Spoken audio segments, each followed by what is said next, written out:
Resultado favorável deve ser adjudicado ao fato de que o ego do paciente, entre o período em que institui suas repressões originais e o momento em que a análise atinge a sua função de liberação, passou pelo processo total de seu desenvolvimento ético e intelectual. E, dessa forma, acha-se numa posição de formular outras decisões diversas daquelas que originariamente se acham abertas para ele. A vida instintiva deve submeter-se a várias restrições e o superego precisa abrir mão de muitas de suas exageradas pretensões. No terreno comum de atividade dentro da consciência, consegue-se uma síntese dos dois. Agora comparemos as condições inerentes ao caso de uma criança paciente. A neurose da criança é também, sem dúvida, uma ocorrência interna, determinada pelos 3 fatores referidos: a vida instintiva, o ego e o superego. Mas já nos encontramos equipados para descobrir que, em 2 pontos, no caso da criança, o mundo externo penetra profundamente em sua situação interna, como um fator, na verdade, inconveniente à análise, mas organicamente importante.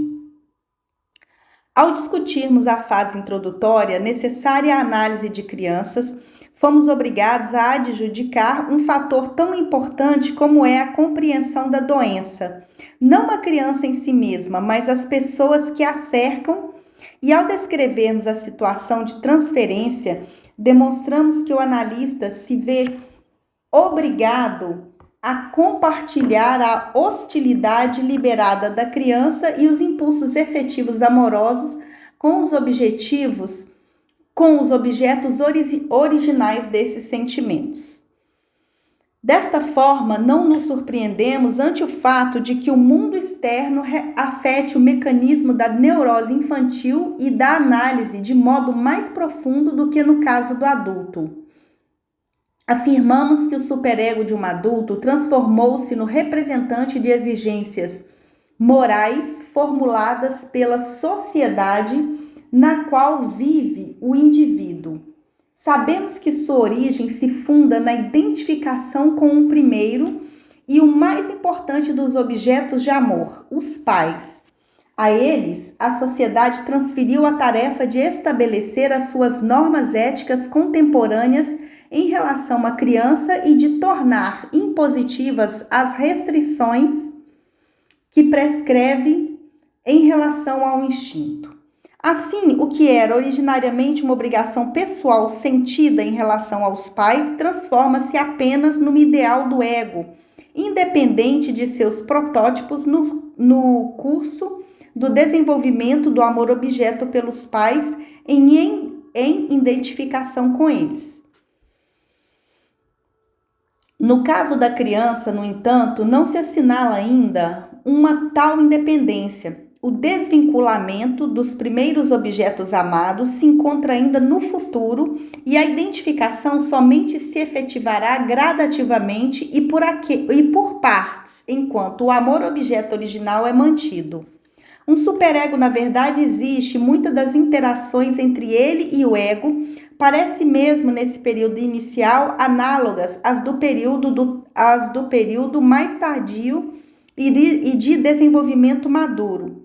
Mas a relação constante entre esse superego e os objetos a que deve o seu estabelecimento não deve ser relegada. Poderíamos compará-la à relação que se assinala entre 2 receptáculos interligados entre si. Se no mundo externo o nível de boas relações entre os pais sobe, do mesmo modo sobem o prestígio do superego e a energia com que torna positivas as suas exigências. Se o primeiro elemento é rebaixado, o superego diminui na mesma relação. Tomemos como primeiro exemplo a criança Tomemos como primeiro exemplo a criança de tenra idade, quando a mãe ou a babá conseguiram fazer com que a criancinha se acostume com o controle de suas funções excretoras. Logo, temos a impressão de que ela preenche tais necessidades de higiene, não apenas para satisfazer o adulto, por amor ou ódio à pessoa encarregada, mas que ela própria revela algum interesse na ocorrência, comprasse com o seu próprio asseio ou se torna aborrecida quando lhe ocorre um acidente. Notamos, vezes sem conta, no entanto, que uma subsequente separação da pessoa que procurou inculcar tal necessidade de limpeza, como afastamento temporário da mãe ou a eventual mudança de babá, faz perigar a proeza recém-instaurada. A criança passa a sujar-se tanto quanto antes de aprender aqueles novos hábitos e somente os reaprenderá quando do retorno da mãe ou de uma outra vinculação à nova babá. Não obstante, a impressão de que a criança se sentiu na obrigação de manter sua limpeza não se mostra de todo improcedente. A instigação interior existe, mas é de valor apenas para a criança, enquanto a pessoa responsável pelo seu estabelecimento retém sua posição de objeto amado no mundo exterior. No momento em que os relacionamentos objetais esvanecem, esvanece também a necessidade de cumprir com a obrigação.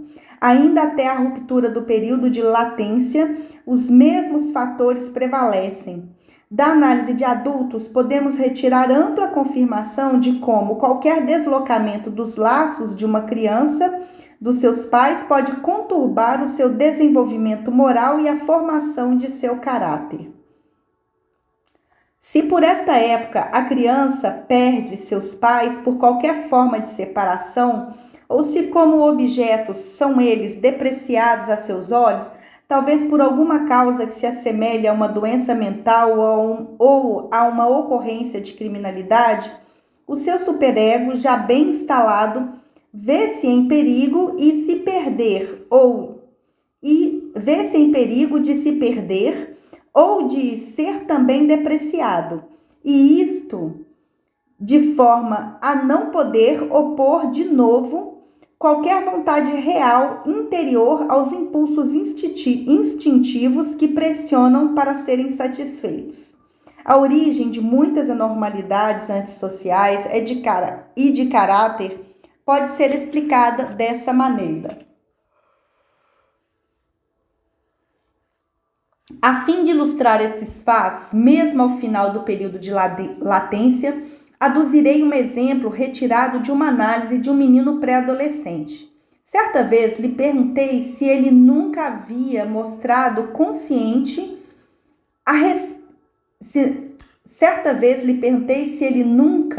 se havia mostrado consciente a respeito de quaisquer pensamentos que a gente prefere não ter tido. Respondeu-me sim, quando a gente deseja furtar alguma coisa. Pedi-lhe que descrevesse essa situação e ele comentou: por exemplo, quando me acho sozinho em casa, há frutas à amostra e meu pai e minha mãe saem sem me oferecer uma delas. Então começo a pensar como gostaria de tirar algumas frutas, mas aí penso em qualquer outra coisa, porque não desejo furtar nada.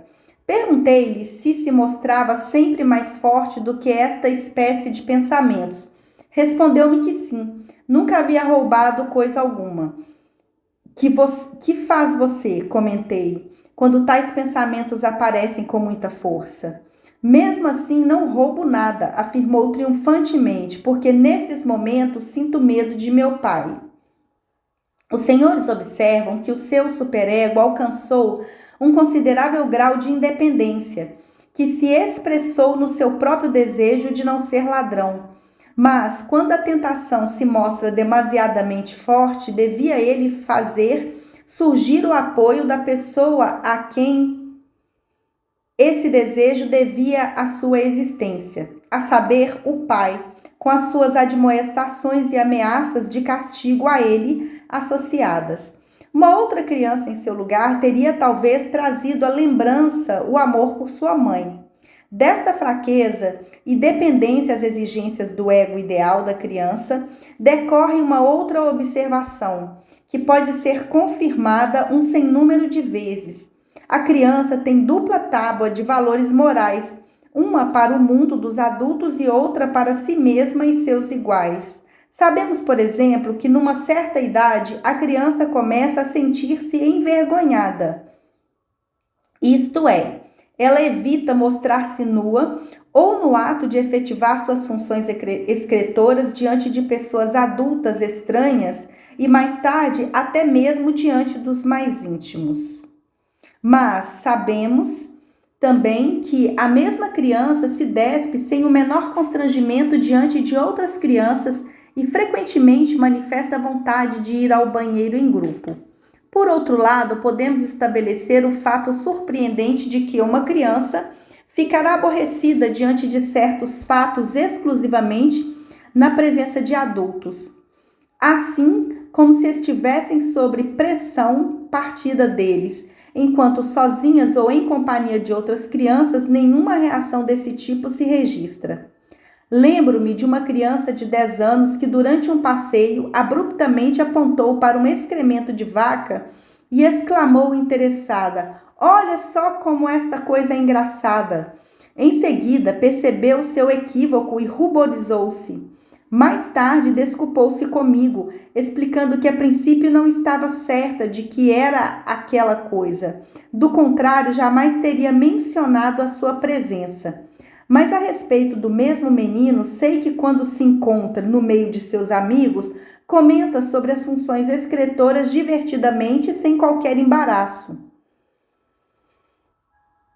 Certa vez assegurou-me também que, quando está só, pode tocar os seus próprios excrementos com a mão sem qualquer sentimento particular, mas quando qualquer adulto está presente, ele sente grande dificuldade até mesmo de mencioná-los.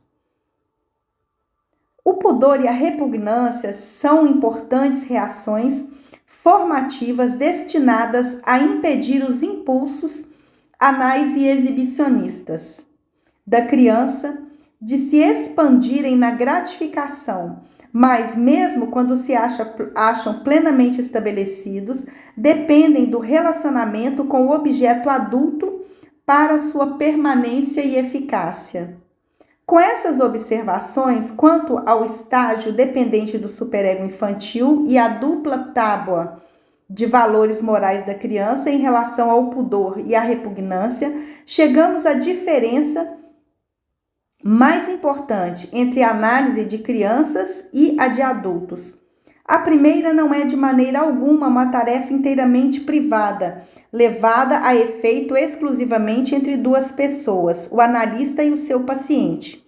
Na medida em que o superego infantil não tem ainda se tornado representante impessoal das obrigações assumidas e as ordens do mundo exterior, na medida em que é ainda organicamente ligada a ele, os objetos relevantes do mundo exterior desempenham importante papel na própria análise, especialmente na sua parte final, a utilização dos impulsos instintivos que se libertaram da repressão. Voltemos mais uma vez à comparação com o neurótico adulto. Dissemos que na sua análise tínhamos de lidar apenas com sua vida instintiva, seu ego e seu superego. Não precisávamos nos preocupar com o destino dos impulsos que emergiam do inconsciente. Esses impulsos caem sob a influência do seu superego, que carrega a responsabilidade de sua futura utilização. Mas onde colocar essa responsabilidade no caso da análise de uma criança? Ficará com os que se encarregam da educação da criança, a quem o superego dela se acha ainda inseparavelmente ligado, ou seja, ficará com seus pais? Mas nisto, situações confusas vão ser envolvidas. Foram esses mesmos pais ou guardiões, com suas exorbitantes exigências, que conduziram a criança a um excesso de repressão e a sua situação de neurose. Eles, com a sua visão inalterada das coisas, constituem aquelas mesmas pessoas que agora se convocam para ajudar na recuperação da criança. Apenas nos casos mais favoráveis, aprenderam bastante a partir das doenças da criança, a fim de se mostrarem aptos a moderar as suas exigências. Dessa forma, parece perigoso outorgar-lhes a responsabilidade da vida instintiva recém-liberada do paciente. Há um risco demasiadamente grande de que a criança seja forçada, mais uma vez, a seguir o caminho da repressão e da neurose.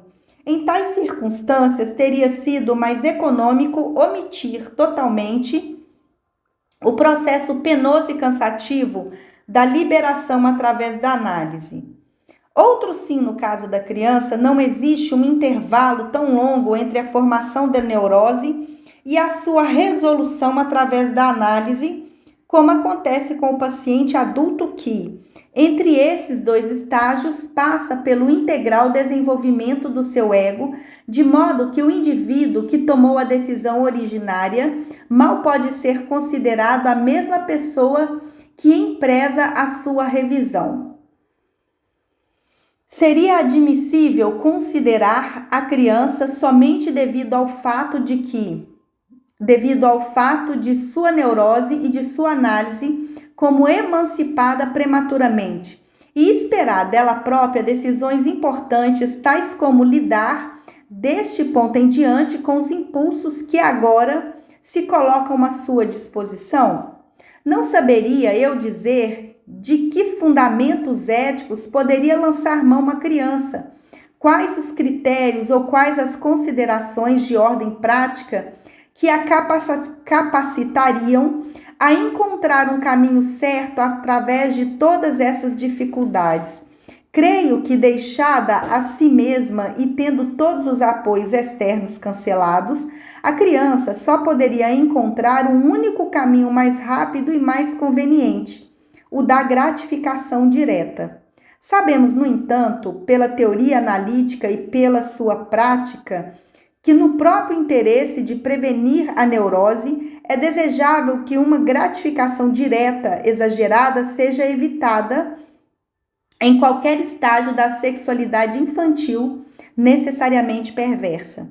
Do contrário, a fixação do prazer, uma vez experimentada, atuará como entrave ao desenvolvimento normal posterior e ao impulso para sua revivência, será um perigoso incentivo à regressão em períodos mais avançados. Parece-me assim que resta apenas uma única solução para enfrentar essa situação difícil. O analista deve reivindicar a liberdade de dirigir a criança nesse importante ponto, a fim de poder assegurar, em certa medida, o resultado da análise. Sob a sua influência, a criança deve saber como se conduzir perante a sua vida instintiva e os seus pontos de vista devem, afinal, determinar que parte dos impulsos sexuais infantis precisa ser reprimida ou rejeitada como não utilizável no seio do mundo cultural, em que medida maior ou menor pode permitir-se uma gratificação direta e o que é que deve ser encaminhado na direção da sublimação, para cujo processo todos os recursos disponíveis da educação precisam, então, ser usados. Resumidamente, podemos dizer que o analista deve esforçar-se por colocar no lugar do ego ideal da criança por toda a duração da análise. Não deve principiar sua tarefa analítica de liberação até que se tenha assegurado de que a criança esteja ávida por seguir o seu comando. A posição de autoridade, sobre a qual já falamos no início, em conexão com a fase introdutória da análise de crianças, nesse ponto se torna essencial antes que a criança possa conceder o lugar mais alto de sua vida emocional, o do ego ideal, a esse novo objeto amoroso que se equipara aos pais. deve sentir que a autoridade do analista é até mesmo maior que a dos genitores. Se os pais da criança tiverem aprendido alguma coisa com a doença desta e mostrarem desejo de se conformar com as exigências formuladas pelo analista, então uma autêntica divisão do trabalho analítico e educacional entre o lar e as sessões se torna possível, ou melhor, torna-se possível uma cooperação entre os dois. A educação da criança não sofre interrupção nenhuma, mesmo quando da ultimação da análise, mas transfere-se integral e diretamente às mãos dos pais, agora mais apreensivos, agora mais compreensivos. Entretanto, se os pais se utilizarem da influência para atuar contra o analista, o resultado fica sendo idêntico ao de um casamento infeliz, em que a criança, emocionalmente ligada a ambos, passa a constituir objeto de disputa. Quando a cena assim se resolve, não nos podemos surpreender de que todas as danosas consequências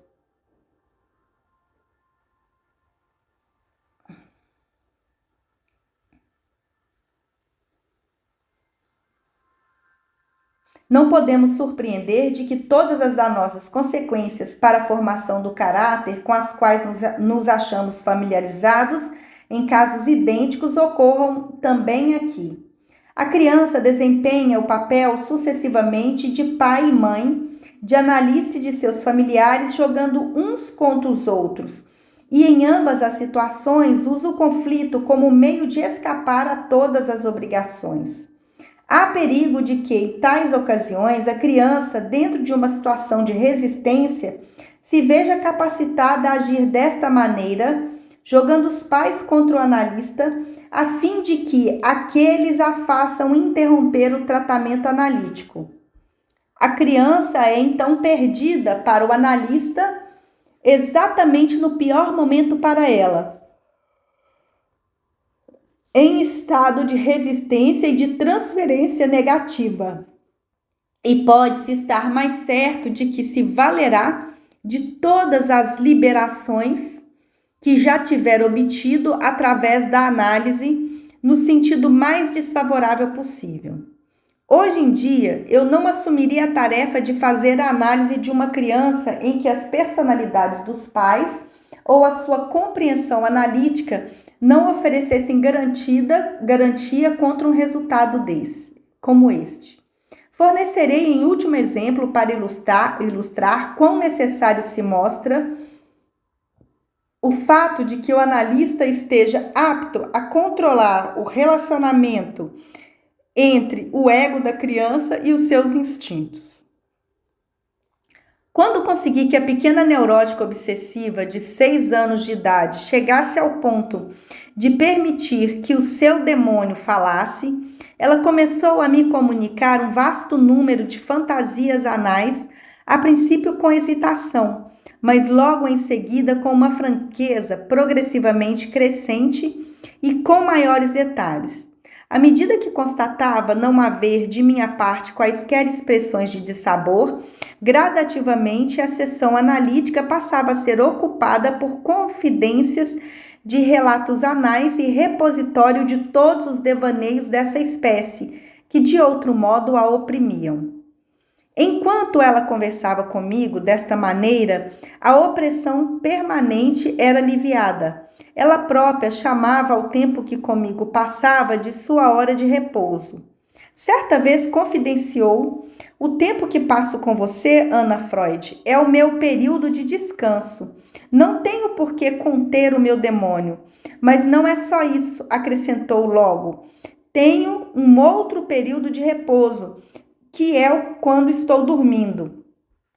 Desta forma, durante a análise e o sono, achava-se ela nitidamente aliviada do equivalente desgaste permanente de energia do adulto ao sustentar a repressão.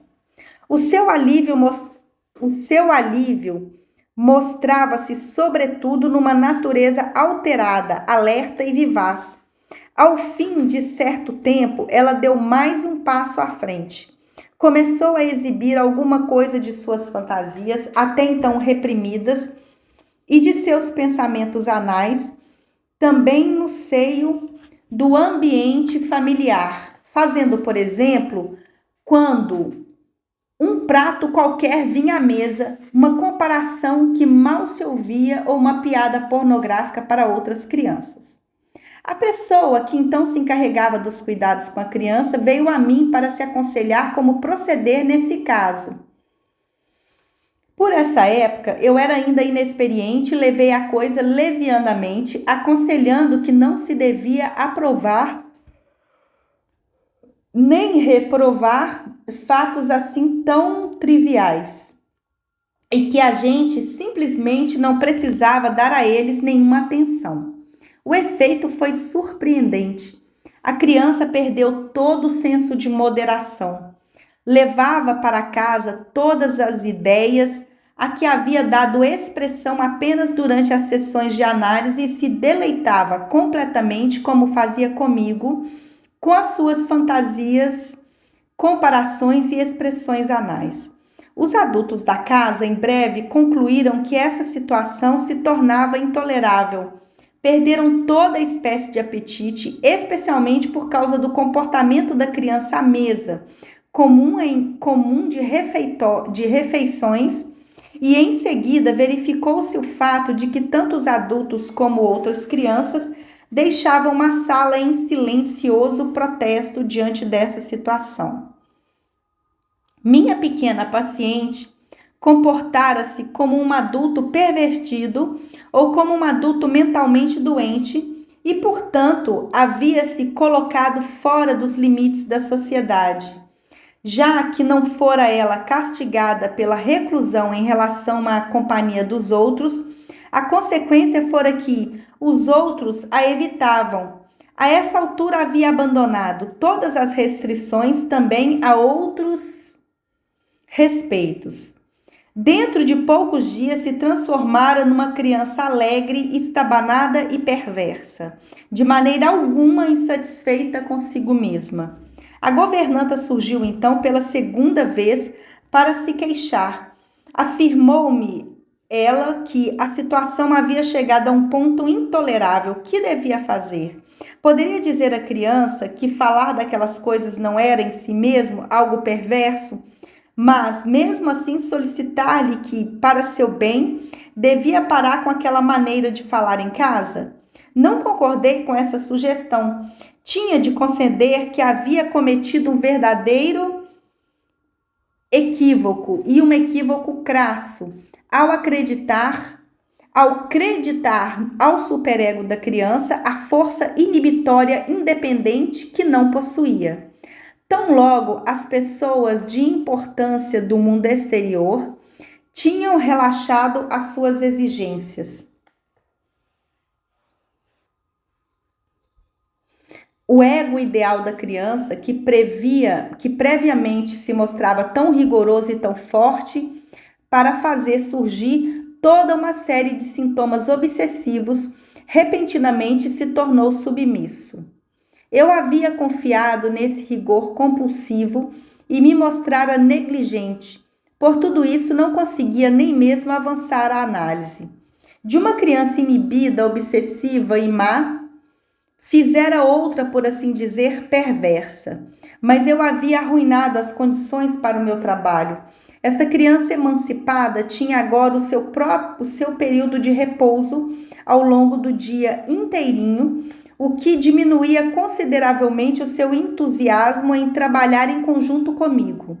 Ela não fornecia mais material a esse trabalho, uma vez que tal material era espalhado durante todo o dia, em lugar de ser reservado para análise, e temporariamente havia ela perdido a percepção de sua doença, o que é tão necessário.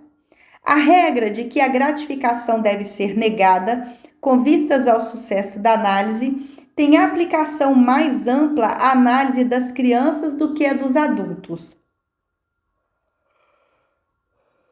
Felizmente, a situação não era de todo tão má quanto parecia. E na prática foi fácil resolvê-la satisfatoriamente. Solicitei à governanta que se abstivesse de qualquer providência e que tivesse um pouco de paciência. Eu traria a criança a uma situação bem ordenada novamente. Apenas não podia dizer quando os resultados começariam a se fazer notar. Durante a próxima sessão, agi energicamente. Disse que tudo aquilo era uma quebra da nossa combinação. Eu havia pensado que ela iria me contar todas aquelas coisas para que pudesse ficar livre delas, mas agora eu verificava que as crianças não se passavam do jeito. Eu verificava que as coisas não se passavam do jeito que havia imaginado. Ela desejava contar tudo a todo mundo apenas pelo prazer de fazê-lo. Nada tinha contra isso, mas nesse caso não podia ver como ela podia ainda merecer a minha atenção. Podíamos simplesmente desistir das nossas sessões e deixá-la entregue ao seu próprio prazer. Mas, se ainda pudesse sustentar a sua intenção inicial, devia contar todas aquelas coisas somente a mim e a mais ninguém. Quanto mais se mostrasse reservada em casa, quanto mais coisas se passariam com ela, quanto em trabalho comigo, e tanto mais eu viria a saber acerca dela e assim mais me habilitaria a liberá-la. Portanto, ela devia escolher uma das alternativas. Tornou-se muito pálida e por muitos instantes pôs-se a refletir. E em seguida olhou para mim e comentou com a mesma grave compreensão da nossa primeira entrevista. Se a senhora afirma que as coisas são assim como são, não tornarei a falar dessa maneira. Em vista disso, sua consciência obsessiva retornou. A partir desse dia, nenhuma menção aos assuntos proibidos tornou a cruzar os seus lábios. Ela se transformara outra vez e mais uma vez havia se tornado de uma criança travessa e perversa que era, numa outra inibida e indiferente.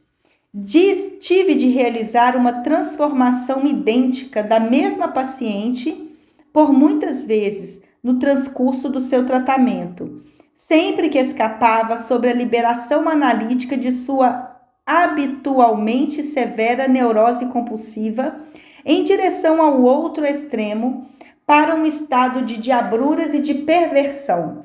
Não me cabia fazer mais nada senão trazer de volta novamente a neurose e reintegrar o já evanescente demônio no seu lugar, uma vez mais, cada vez naturalmente em graus diminuídos e com maiores precauções e cortesia do que as que a educação doméstica havia empregado, até que, finalmente, consegui que a criança atingisse uma posição intermediária entre os dois extremos. Não me teria detido nessas minúcias, nesse exemplo, não fosse o fato de que o mesmo serve para ilustrar todas as características da análise de crianças, postas em evidências nessa última sessão do nosso estudo. O fato de que o superego da criança é fraco, de que as exigências do superego, assim como a neurose, acham-se em dependência do mundo exterior, de que a criança é incapaz de controlar os instintos liberados e de que o analista em pessoa precisa dirigi-los. O analista, em consequência, combina em sua própria pessoa duas funções difíceis e diametralmente opostas. Tem de analisar e de educar. Vale dizer no mesmo fôlego. É obrigado a ceder e a proibir, a soltar e a restringir novamente.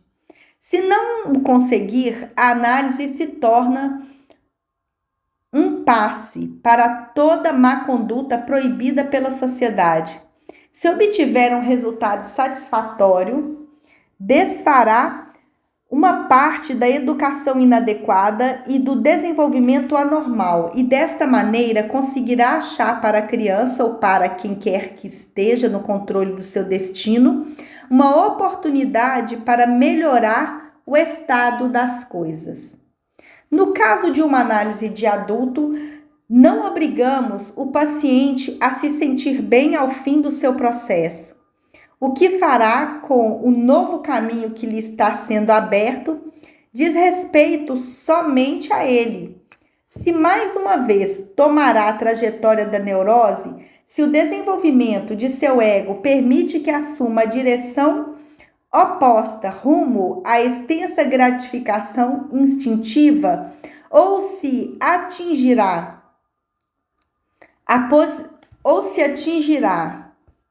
a posição intermediária entre as duas possibilidades, uma síntese real das duas forças que se apresentam no seu interior. Do mesmo modo, não podemos forçar os pais dos nossos pequenos pacientes a assumir uma posição razoável contra a criança, que é quando a criança lhes é devolvida. A análise de crianças não é nenhum seguro contra todos os azares que o futuro da criança possa vir a conter.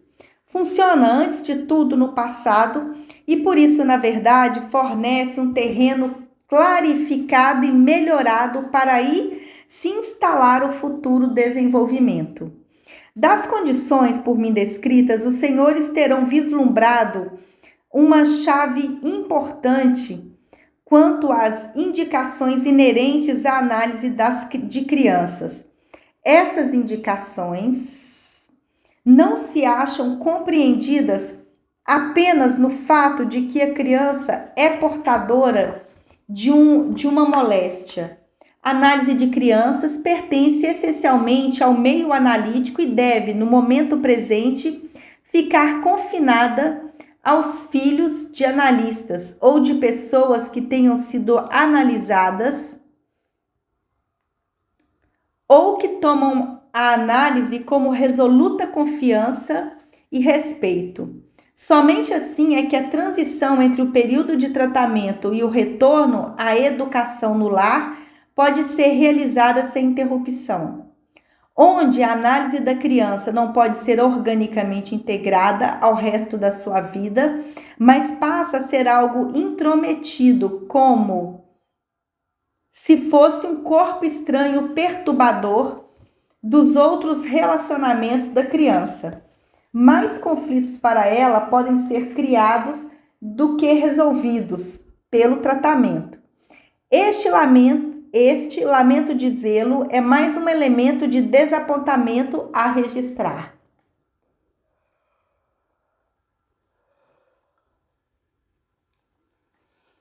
Depois de relatar aos senhores tantas coisas sobre as limitações que se observam na análise de crianças, não gostaria de encerrar essa preleção sem dizer algo acerca das consideráveis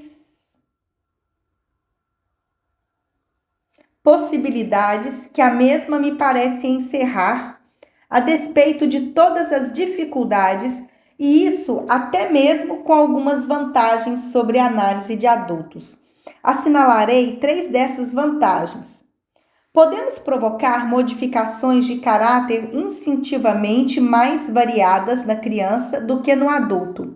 A criança que sob a influência de sua neurose passa a seguir a trajetória de um desenvolvimento de caráter anormal, apenas precisa recuar alguns passos a fim de encontrar o caminho normal e adequado à sua natureza.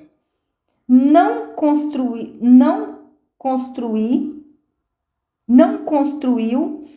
como o adulto a sua vida integral, não elegeu profissão, não fez amigos, não se apaixonou. Não escolheu os seus ideais em função de suas tendências neuróticas.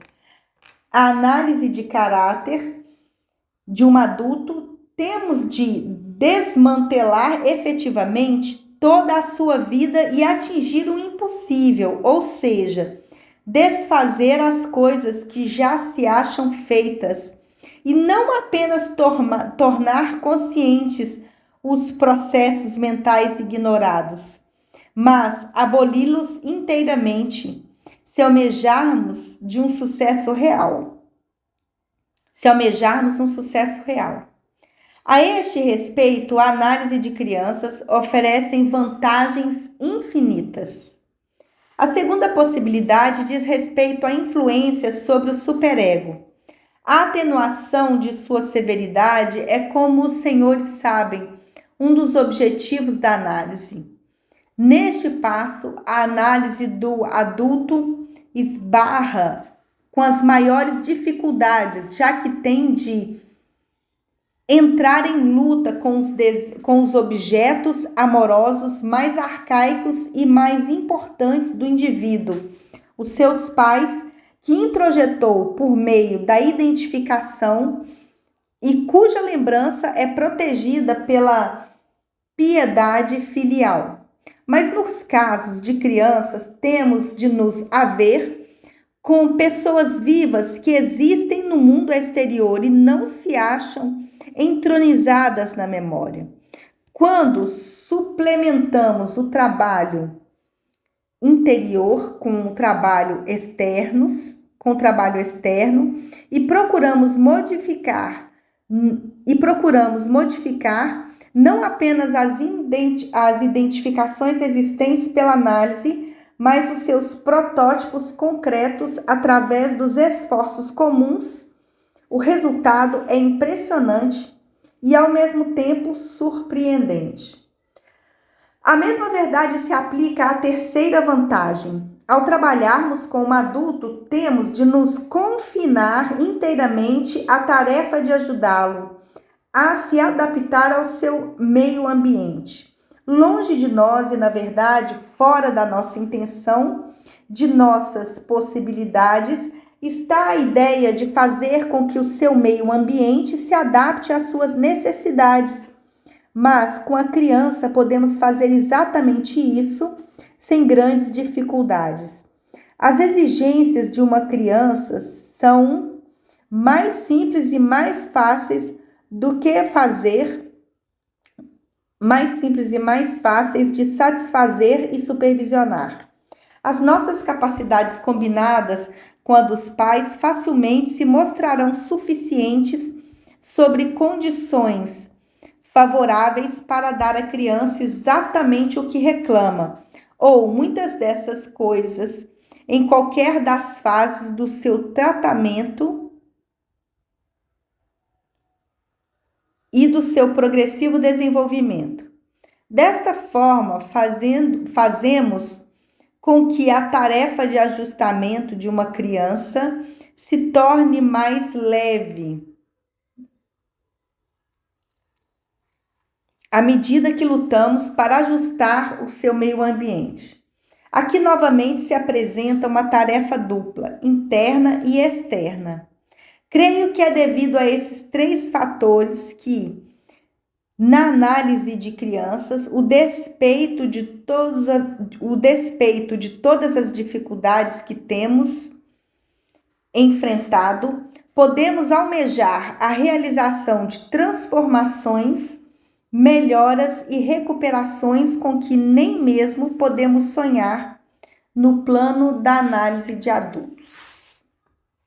Senhoras e senhores, estou preparada para ouvir dos analistas militantes que se encontram aqui presentes, depois de terem escutado o que aqui lhes tenho dito, que os meus métodos em relação às crianças são tão diferentes que, na verdade, não se podem chamar, mas que, na verdade, não podem ser chamados de uma autêntica análise em hipótese alguma, mas que constituem uma análise selvagem que tomou de empréstimo todos os seus expedientes à análise, mas que não se conformam em nada com os estritos princípios analíticos.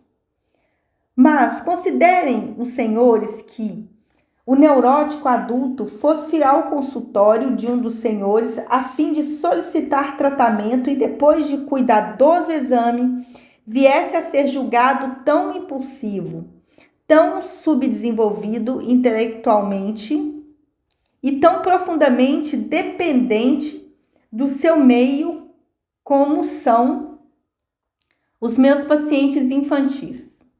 Talvez os senhores mesmos dissessem: a análise freudiana é um método esplêndido, mas não está delineado para pessoas desse tipo. Os senhores tratariam o paciente segundo um método eclético, fornecendo-lhe uma dose tão grande de análise pura quanto a que ele E os senhores tratariam o paciente segundo um método eclético, fornecendo-lhe uma dose tão grande de análise pura quanto a que pôde ele suportar. E em complemento, análise de crianças, porquanto, devido à sua natureza infantil, ele não estaria à altura de receber outra coisa. Na minha opinião, não pode haver nenhuma exprobação ao método analítico destinado que é a um único objeto particular, o neurótico adulto. Se procurarmos aplicá-lo com modificações a outras espécies de objetos, não há mal algum em tentar utilizá-lo para outras finalidades. Deve-se tão somente ter todo o empenho em saber exatamente o que está se fazendo. Parte 2, a teoria da análise infantil, 1927. A teoria da análise infantil, senhoras e senhores, a psicanálise de crianças tem atraído nesses últimos anos um interesse cada vez maior. Deve-se isto fundamentalmente a todos os fatores.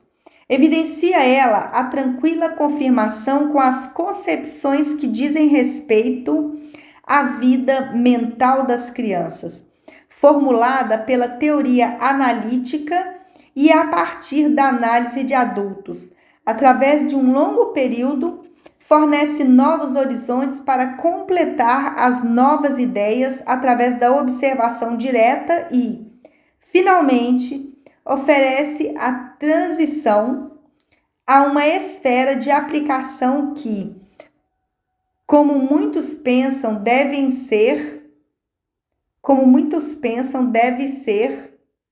no futuro, uma das mais importantes de todo o terreno coberto pela psicanálise. A pedagogia ou a ciência de educar e de criar as crianças.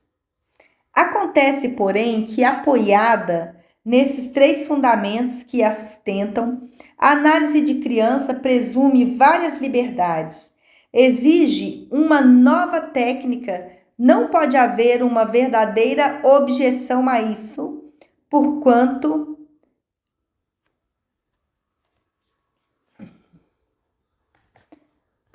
os elementos mais conservadores terão de admitir que problemas diversos devem ser enfrentados com métodos outros que não os iniciais. Daí surgem a técnica do brinquedo de Melanie Klein, destinada a crianças de tenra idade, e mais tarde as ideias propostas por mim para análise no período de latência. Mas alguns entes da análise de crianças, e eu os acompanho, vão ainda mais longe.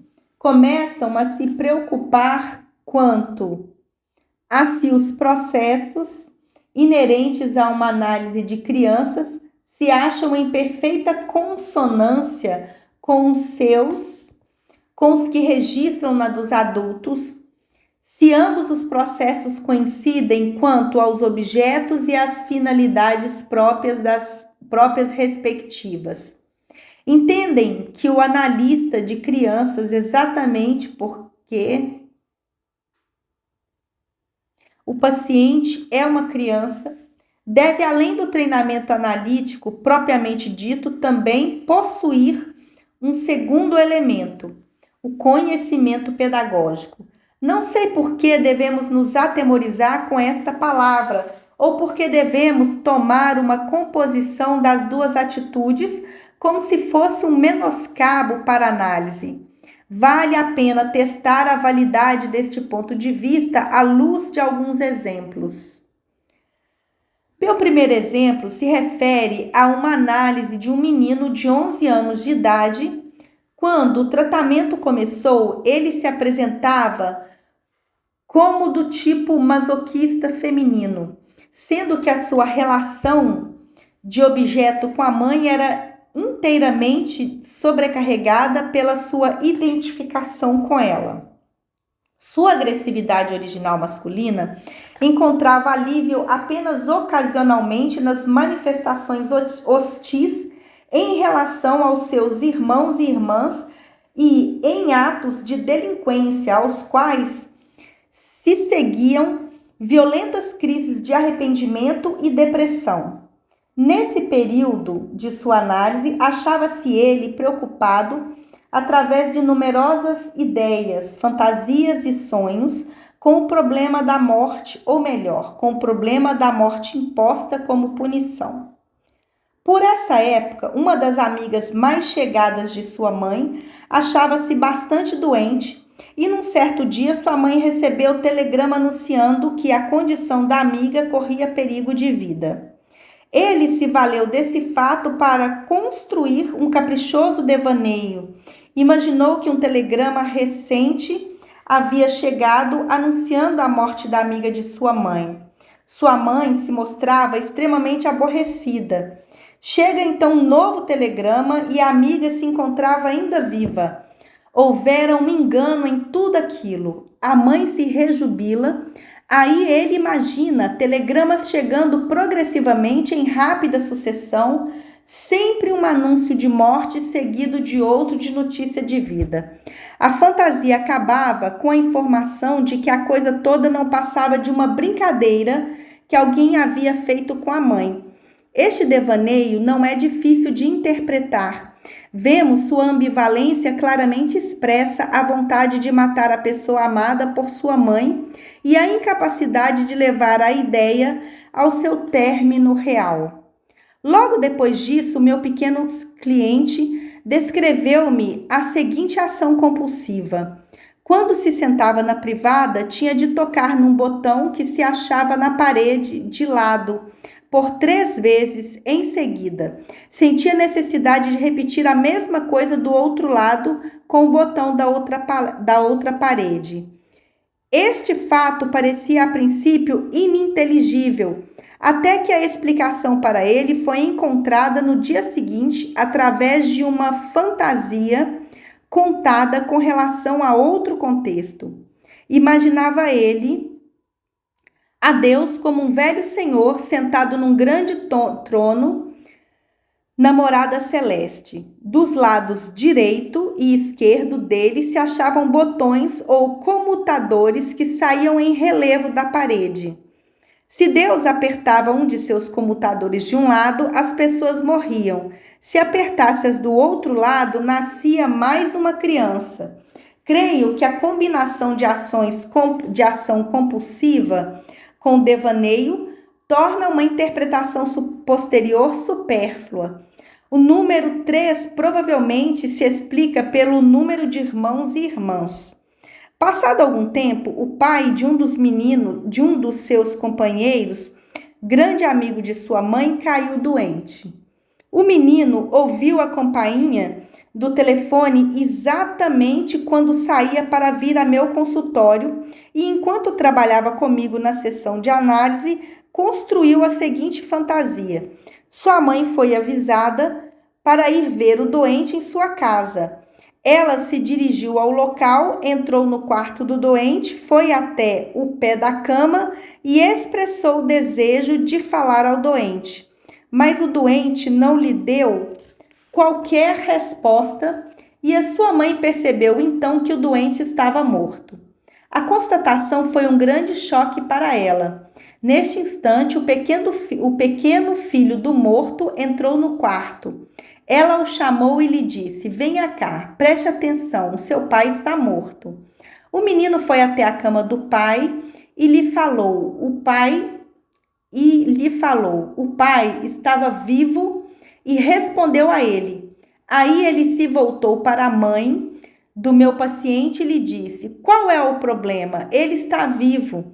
Em seguida, ela falou outra vez com o pai, mas ainda assim ele não esboçou qualquer resposta e se mostrava morto. Mas, quando o menino de novo foi ter a ele e lhe falou, o pai mais uma vez mostrou que estava vivo. Essa fantasia é instrutiva e transparente e contém a interpretação de ambas as fantasias previamente formuladas. Observamos que o pai está morto no seu relacionamento com a mãe, mas vivo no que diz respeito às suas relações com o filho. Enquanto nas fantasias anteriores a ambivalência, o desejo de matar e de trazer novamente a vida, compreendia meramente duas reações diferentes em relação à mesma pessoa, que se cancelavam mutuamente. Nesta fantasia, a particularização da pessoa ameaçada, como homem por um lado e como pai por outro. Fornece elucidação histórica quanto à dupla atitude. Os dois impulsos advêm claramente de diferentes fases do desenvolvimento da criança. O desejo de morte contra o pai, como rival no amor da mãe, deriva da fase normal do complexo de Édipo, com seu objeto amoroso positivo pela mãe, até então reprimido. Aqui sua agressão masculina vira-se contra o pai. Ele deve ser eliminado a fim de que o caminho fique livre para si próprio. Mas o outro impulso, o desejo de reter o pai, vem de um lado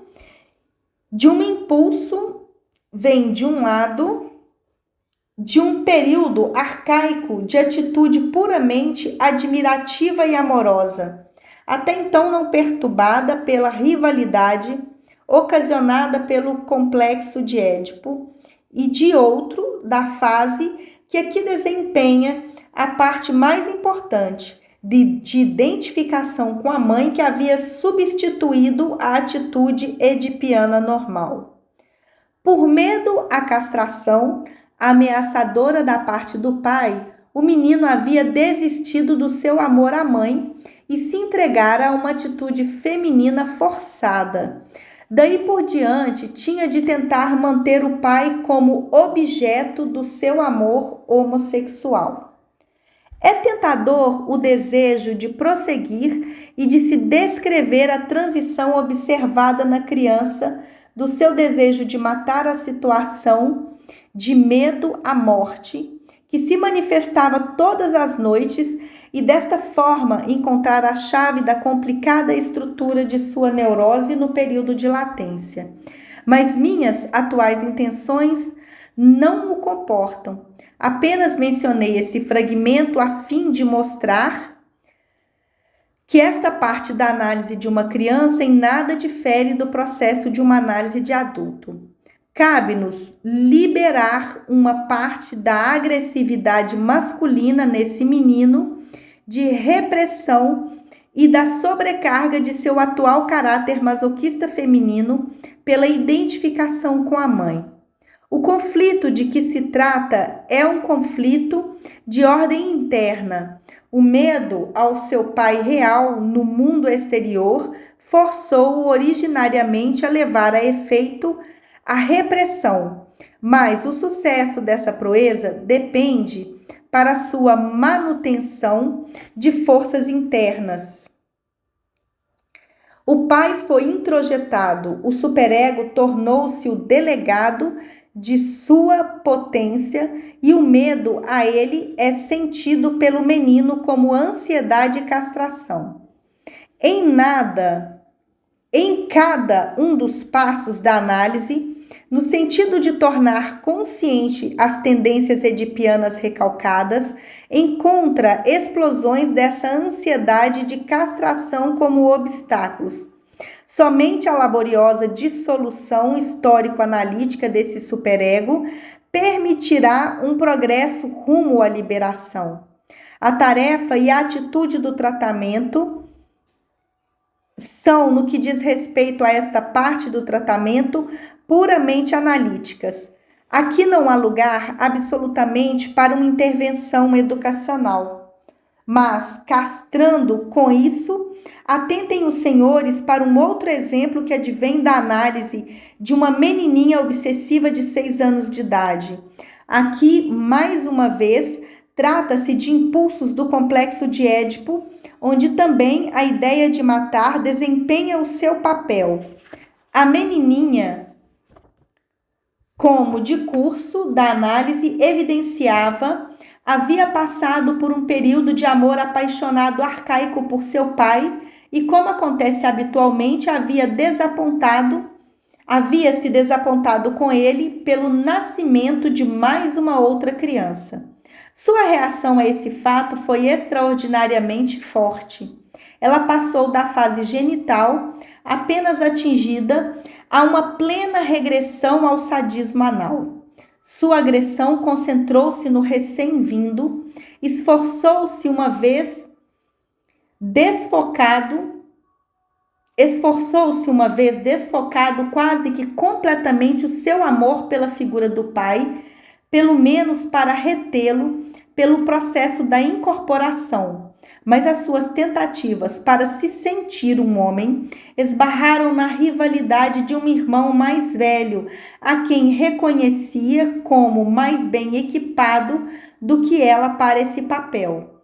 O resultado foi uma hostilidade intensificada em relação à mãe, ódio a ela porque lhe havia tirado o pai, ódio porque a mãe não a havia feito um menino, e finalmente ódio porque ela havia gerado uma criança que a minha paciente gostaria ela mesma de ter posto no mundo.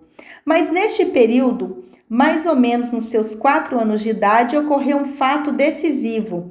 Ela reconheceu vagamente que, devido a essas reações de ódio, estava em via de perder a relação amorosa que desde a mais tenra infância usufruía com a mãe, ainda ternamente amada. E a fim de salvar o seu amor à mãe e o que é mais, a sua própria situação de ser por ela amada, fez tremendo esforço para ser boazinha. Isolou, por assim dizer, de um só golpe, todos esses ódios e, juntamente a eles, toda a sua vida sexual, com seus hábitos anais e sádicos e as suas fantasias, e colocou tudo contra a sua própria personalidade, como se fosse algo estranho a ela, não mais congênito, alguma coisa diabólica. O que sobrou não era grande coisa. Uma pessoa pequena e limitada, cuja vida emocional não se achava inteiramente à sua disposição e cuja poderosa inteligência e energia encontravam-se ocupadas em manter o demônio sob a repressão que lhe destinava. Em relação ao mundo exterior, exibia tão somente frouxos sentimentos de ternura para com a mãe, não obstante fortes para poderem suportar as mais tênue tensão, e no restante mostrava um completo desinteresse. Nem mesmo assim o demônio ocasionalmente a dominava por um período passageiro, a tal ponto que, sem motivo real, externamente falando, podia acontecer que ela se precipitasse no chão e gritasse, de uma forma que em época anterior tê-la-iam classificada como possessa, ou então se entregava repentinamente e se rejubilava em plena satisfação com suas fantasias sádicas, imaginando que percorria toda a casa paterna de um canto a outro, despedaçando tudo o que encontrava e atirando os pedaços pela janela.